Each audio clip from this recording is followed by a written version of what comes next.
Salut à tous, bienvenue sur ma chaîne. Aujourd'hui, on va parler bourse. Je vais te partager des connaissances que j'ai apprises lors de mes 2 années en tant qu'investisseur particulier et qui te permettront d'y voir un peu plus clair si tu veux te lancer en bourse, que tu débutes ou que tu veux juste en apprendre un peu plus. Si tu veux comprendre les actions gratuites, les dividendes et bien plus encore, tu es au bon endroit. Allez, c'est parti.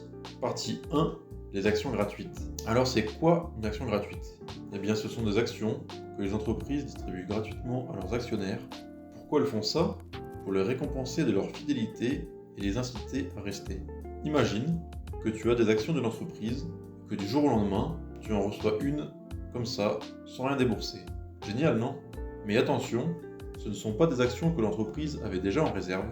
Non, ce sont de nouvelles actions créées spécialement pour l'occasion. Ça peut diluer la valeur des actions existantes, alors c'est un cadeau, mais avec quelques nuances.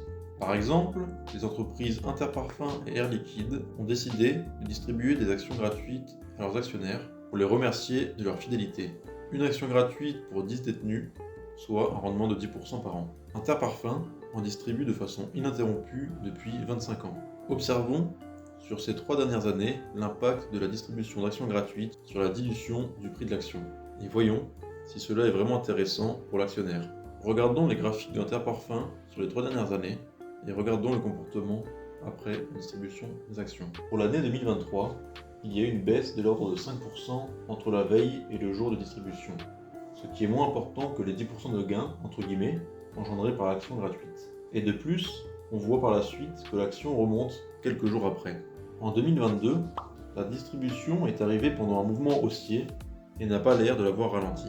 En 2021, on voit une légère chute dans la période de distribution de l'action gratuite. Si on considère que c'est entièrement causé par la distribution et que l'on prend du point le plus haut avant la chute et le point le plus bas, cela représente une baisse de 8%, ce qui est toujours en dessous des 10%, ce qui nous fait revenir à peu près au même. Bien sûr, cette analyse n'est pas très pointue et se repose uniquement sur la distribution d'actions gratuites, sans prendre en compte tous les autres éléments qui peuvent influencer le cours de l'action, mais ça nous permet déjà de voir qu'il n'y a pas d'impact dramatique sur le cours de l'action suite à la distribution de ces actions gratuites. Parenthèse refermée. Bien que ça dilue la valeur de l'action, ça vous permet sur le long terme de toucher plus de dividendes, ce qui vous rapporte plus de valeur. Les dividendes ne sont pas non plus une source magique d'argent, mais sont détachés de la valeur de l'action. Ce qui nous amène à la partie 2, les dividendes. Quand une entreprise fait des bénéfices, elle peut décider d'en distribuer une partie à ses actionnaires sous forme de dividendes. C'est comme recevoir des intérêts sur un livret d'épargne, mais potentiellement plus intéressant. Par exemple, BNP distribue 7% annuel contre 3% pour le livret A. Plus tu as d'actions, plus tu reçois de dividendes. C'est pour cette raison que les actions gratuites vous permettent d'avoir plus de dividendes. Un bon critère pour choisir une entreprise en bourse, c'est de regarder si elle distribue des dividendes de façon ininterrompue depuis au moins 10 ans. Ça montre une bonne santé financière et une gestion stable. Par exemple, Coca-Cola distribue des dividendes depuis plus de 50 ans. Mais attention, toutes les entreprises ne distribuent pas de dividendes. Certaines préfèrent réinvestir leurs bénéfices pour croître. Comme Amazon, qui ne distribue pas de dividendes, mais qui réinvestit massivement dans son développement. Donc, la distribution de dividendes montre une stabilité, mais la non-distribution ne montre pas de non-stabilité. Pour faire une analogie, en général, on dit qu'un fromage qui sent fort est doux au goût. Ça ne veut pas dire qu'un fromage qui ne sent pas fort n'est pas doux au goût. Partie numéro 3, le compte titre versus le PEA. Maintenant, parlons des comptes pour investir en bourse. Le compte titre versus le PEA. Le compte titre ordinaire, le CTO, et le plan d'épargne en action, le PEA. Le CTO est super flexible. Tu peux acheter des actions du monde entier. Par contre, au niveau fiscalité, c'est un peu moins cool. Tu payes plus d'impôts sur les gains. Le PEA, lui, est un peu limité. Seulement les actions européennes. Mais attention, ça ne veut pas dire que tu ne peux pas t'exposer au marché mondial avec un PEA. Grâce aux ETF, qui sont des fonds indiciels, tu peux investir dans des indices boursiers étrangers. De plus, certaines entreprises européennes comme Total Energy, LVMH ou Pernod Ricard réalisent une bonne partie de leur chiffre d'affaires à l'étranger. Donc même avec un PEA, tu peux profiter de la croissance mondiale tout en bénéficiant d'avantages fiscaux. Il faut préciser aussi que pour bénéficier des avantages fiscaux du PEA, il faut qu'il soit ouvert depuis au moins 5 ans et qu'il n'y ait pas eu de retrait dessus. Donc s'il n'y a qu'une seule chose que tu dois retenir de cette vidéo, c'est que même si tu ne comptes pas investir dès aujourd'hui, tu peux ouvrir avec seulement 1 € ton PEA afin de déclencher le compte à rebours des 5 ans. Si ça t'intéresse, tu peux récupérer 30 € en ouvrant ton compte chez le courtier Bourse Direct avec mon lien en description. Quelqu'un qui a mis 1 € il y a 5 ans pour investir sur une action et une semaine plus tard la revendre et retirer les bénéfices en profitant des avantages fiscaux pourra rentrer et sortir de l'argent quand il le souhaite. On peut dire que son PEA est arrivé à maturité. Alors qu'avant les 5 ans, si tu mets de l'argent dedans, pour pouvoir profiter des avantages fiscaux, il va falloir attendre que ton PEA arrive à maturité. Tu peux toujours sortir l'argent et tu interromps le compte à rebours qui repart à zéro et tu ne pourras pas profiter des avantages fiscaux. Je regrette que personne ne m'ait donné l'astuce afin d'ouvrir mon PEA plus tôt, mais ce n'est pas dramatique car j'ai un profit long terme. Ça ne me dérange pas tant que ça de bloquer l'argent que j'investis pour plusieurs années. Mon PEA est encore bloqué pendant 3 ans. J'ai de l'argent sur un compte épargne entreprise qui me rapporte à peine plus qu'un livret A. Je suis en réflexion si j'ouvre un compte titre afin de m'exposer à plus de risques, mais aussi du coup à plus de bénéfices, tout en étant plus flexible que le PEA. Je pourrais sortir cet argent à tout moment si j'ai besoin d'un apport. Il est important de noter que beaucoup d'entreprises technologiques majeures sont basées aux USA. Par exemple, Meta, Apple et Microsoft. Le PEA ne permet pas d'investir directement dans ces entreprises, mais il existe des ETF qui répliquent la performance des entreprises tech américaines et qui sont éligibles au PEA. Pour te donner une idée, en 2023, Meta a affiché une croissance de 35%, Apple de 30% et Microsoft de 32%. Un ETF comme l'Ixor MSCI USA Tech Giants, qui est éligible au PEA, a lui aussi réalisé une performance de 33% en moyenne. Cela permet d'obtenir une exposition au secteur technologique américain sans sortir du cadre fiscal avantageux du PEA. En général, sur PEA, il faut acheter une action au complet, alors que sur CTO, il est possible d'acheter des parts d'actions. Il peut être compliqué, si on a quelques centaines d'euros à investir, de s'exposer à des actions comme Hermès ou Lotus. Sur PEA, de ce côté, le compte titre permet d'être plus flexible. Maintenant, avec les avantages et les inconvénients en tête, c'est à vous de décider quelle alternative correspond le mieux à votre profil d'investisseur. Partie numéro 4, le DCA, Dollar Cost Averaging, alias l'investissement régulier en français. C'est une stratégie qui consiste à investir une somme fixe régulièrement, peu importe le cours de l'action. Par exemple, tu peux décider d'investir 100 € tous les mois dans un ETF S&P 500.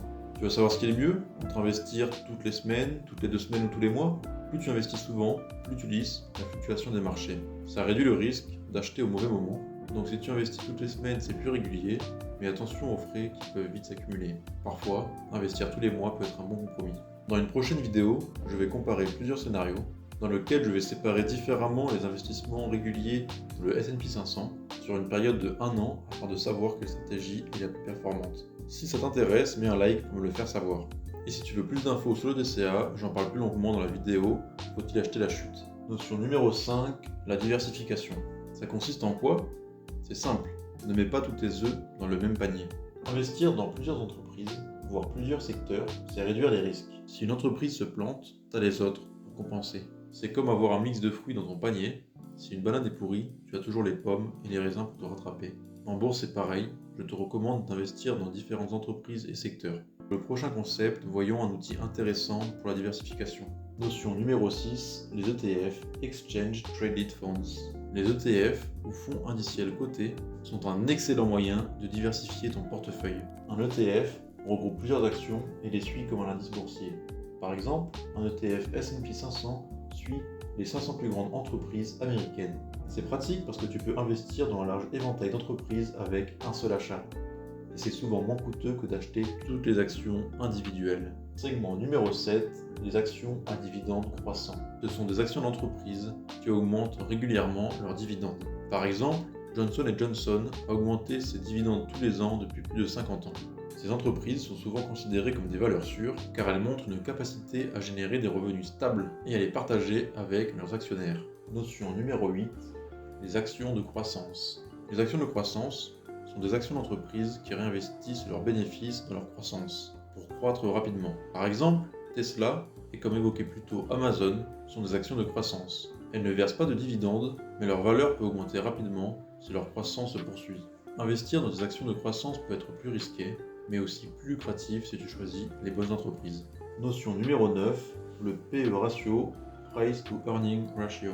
Le PE ratio, ou ratio cours sur bénéfice, est un indicateur utilisé pour évaluer si une action est surévaluée ou sous-évaluée. Par exemple, si une entreprise a un ratio cours-sur-bénéfice de 20, cela signifie que les investisseurs sont prêts à payer 20 € pour chaque euro de bénéfice. Mais attention, un ratio cours-sur-bénéfice élevé ne veut pas toujours dire qu'une action est surévaluée. Prenons l'exemple de L'Oréal et Hermès. Ces entreprises ont souvent des ratios cours-sur-bénéfice très élevés, autour de 40 à 50. Pourquoi ? Parce que le marché anticipe une croissance constante de leurs bénéfices. L'Oréal est leader mondial des cosmétiques et Hermès dans le luxe.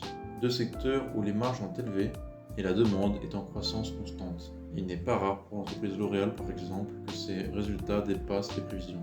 Par contre, un ratio cours-sur-bénéfice élevé peut aussi indiquer une surévaluation, si la croissance attendue ne se réalise pas. Par exemple, certaines entreprises technologiques en forte croissance peuvent avoir des cours ratios sur bénéfice très élevés, mais si leur croissance ralentit, le cours de l'action peut chuter brutalement. A l'inverse, un ratio cours sur bénéfice bas ne signifie pas toujours une bonne affaire. Une entreprise avec un faible ratio cours sur bénéfice peut être en difficulté ou avoir des perspectives de croissance limitées. En conclusion, le ratio cours sur bénéfice est un outil utile, mais il doit être utilisé avec d'autres indicateurs et une analyse approfondie de l'entreprise et de son secteur. Notion numéro 10, les actions de valeur. Les actions de valeur sont des actions d'entreprise qui sont sous-évaluées sur le marché.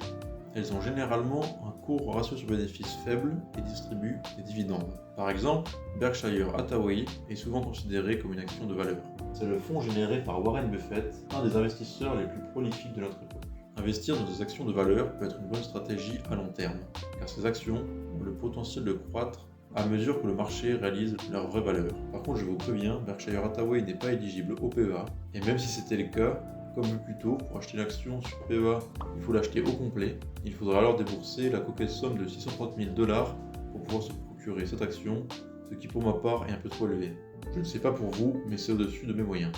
Pour faire une parenthèse, je me suis intéressé à l'action Berkshire Hathaway lorsque j'ai lu le livre L'investisseur intelligent qui en fait mention. À ce moment-là, l'action était aux alentours de 400 000 $. J'hésitais à ce moment-là d'ouvrir un compte titre pour acquérir une fraction de ce titre, mais à ce moment-là, je commençais la bourse et je venais de définir ma stratégie d'investissement, qui était de m'instruire et de me renseigner sur les actions basées sur le PEA, afin de réduire le scope. Pourquoi je vous raconte ça ? Car bien que j'ai raté une opportunité de me faire près de 40% sur une action, mais on ne peut pas jouer sur tous les tableaux et il est très important en bourse de se définir une stratégie et de s'y tenir. Voilà les amis, j'espère que ces notions de bourse sont plus claires pour vous.